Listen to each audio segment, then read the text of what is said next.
Iya, waalaikumsalam. Jadi di sini kita mau melakukan observasi berupa supervisi memberikan bantuan seputar pembelajaran. Mungkin sebelum modelnya yang kurang lebih seperti di sini atau sedikit berbeda bahwa tentang supervisi ini apakah kepala sekolah itu sering melakukan supervisi kelas mungkin dari pengawasan saya. Untuk kepala sekolah sendiri ya. Untuk kepala sekolah sendiri itu biasanya satu semester satu kali atau enggak 2 kali. Paling banyak biasanya 2 kali. Jadi 1 tahun itu ada 4 kali supervisi. Tapi kadangkala tidak menutup kemungkinan hanya ada 2 kali supervisi dalam 1 tahun. Setiap gurunya akan merasakan supervisi. Insya Allah ya. Kan bergilir berbeda hari gitu. Kalau dari ibu sendiri saat supervisi itu kepada kepala sekolah, hal apa yang dikeluhkan untuk tentang kelas? Kalau saat supervisi dengan kepala sekolah, kalau hal yang dikeluhkan itu biasanya itu kami minim media pembelajaran yang ada di lab gitu. Jadi baik itu media matematika atau IPAS, tapi untuk matematika sendiri itu adalah sebagian besar. IPAS itu ada beberapa saja, apalagi kelas 4 itu kan medianya itu biasanya menggunakan media yang sederhana yang biasa saya buat sendiri. Ini itu saja sih masalah keluar media. Kalau dari kondisi kelas dari anak-anak itu kurang lebih masih bisa kalau kondisi kelas yang kondusif itu kalau menurut saya tergantung gurunya yang menguasai kelas apa enggak. Kalau memang ya namanya anak-anak kan pasti rame lah apalah gitu, tapi gimana cara guru itu menyikapi. kalau itu setelah supervisi biasanya kepala sekolah itu yang diharapkan sama ibu itu Kalau setelah melaksanakan supervisi oleh kepala sekolah, yang diharapkan itu pastinya untuk pembelajaran, untuk teknik mengajar ke depannya itu ada inovasi mengajar yang mungkin membuat suasana kelas lebih menyenangkan, lebih hidup, anak-anak tidak mudah ngantuk, tidak mudah bosan, seperti itu. Inovasi mengajar lebih ditingkatkan dan juga administrasi kelasnya juga. Jadi kalau setelah ini kami akan masuk ke kelas itu di mata pelajaran. Kalau sekarang kebetulan matematika.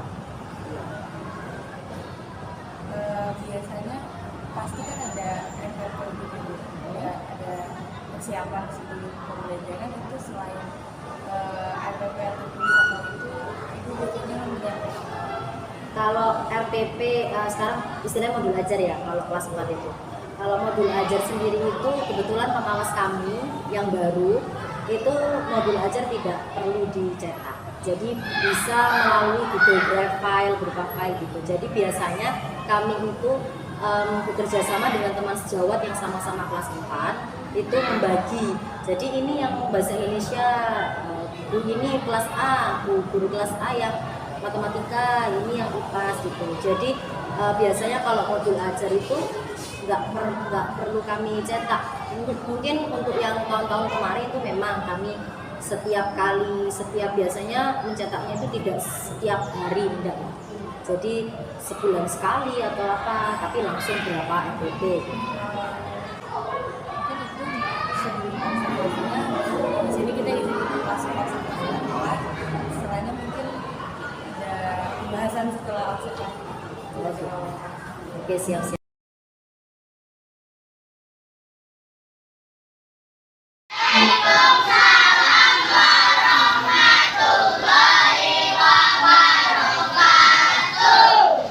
Kabarnya bagaimana anak-anak?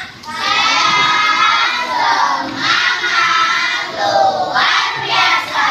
Yes, yes, yes.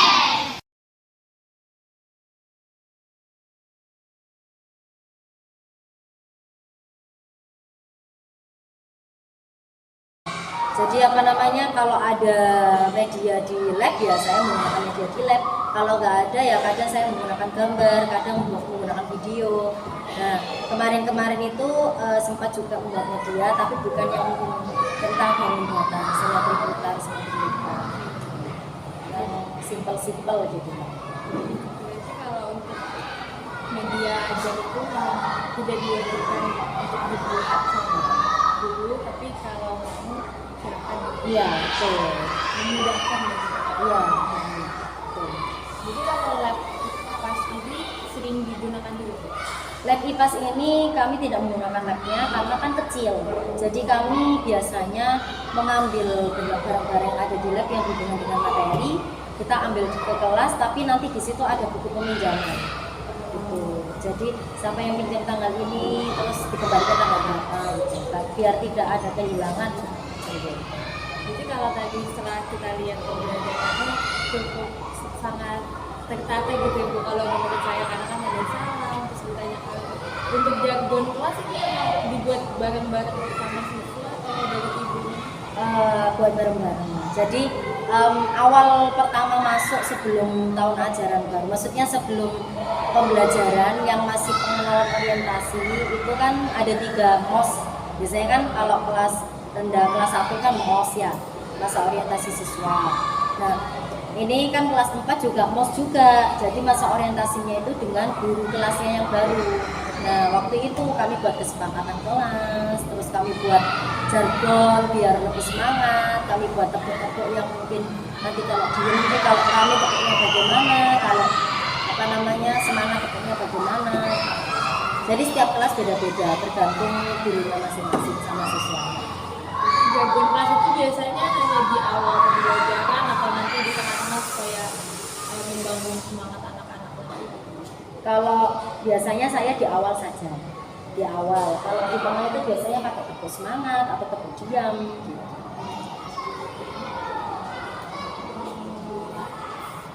Tadi kan udah waktu di pembelajaran juga atensi sama animasi gitu aktif banget ya. Tapi waktu depan kelas itu kayak kurang ada saya sisi siswanya itu kurang ada apresiasi kayak tangan gitu. Oh iya, betul. Tapi memang kalau dari ibunya kan sendiri tadi kita lihat udah diapresiasi kayak pintar gitu. Tapi mungkin dari teman-temannya Iya. tadi saya tepuk tangan. Biasanya gitu juga sih, cuman tadi mungkin nggak kepikiran lagi gitu. Iya. Jadi saya sering spontan, kan biasanya kan kalau waktunya panjang itu biasanya saya ulur-ulur dengan bernyanyi, dengan tepuk tangan gitu. Nah ini tadi biasanya cukup saya aja, oh ya pujo, pintar, nah gitu. Terus ibu kan tadi saya lihat ibu benar-benar melibatkan semua siswa. Memang ibu punya catatan seperti kayak siswa yang ini yang butuh perhatian khusus, gitu makanya mereka yang ditunjuk atau Iya. Nah seperti tadi kan awal-awal memang saya serahkan kepada mereka siapa yang mau maju. Nah itu untuk melatih kepercayaan diri mereka. Nah tadi yang maju pertama-tama itu memang anaknya memang aktif. Nah, anaknya memang aktif, terus dalam pembelajaran juga standar dari standar ke atas.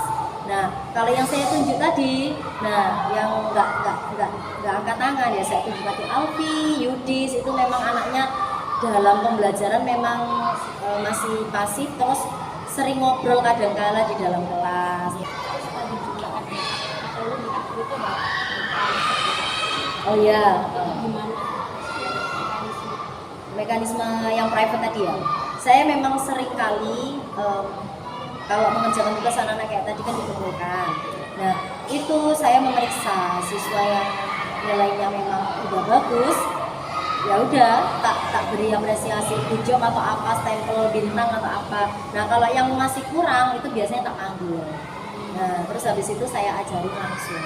Kalau secara kolektif mereka itu yang nggak bisa itu seringkali tetap aja nggak mudeng. kemarin kita ngajar di kelas juga memang lihat anak-anak itu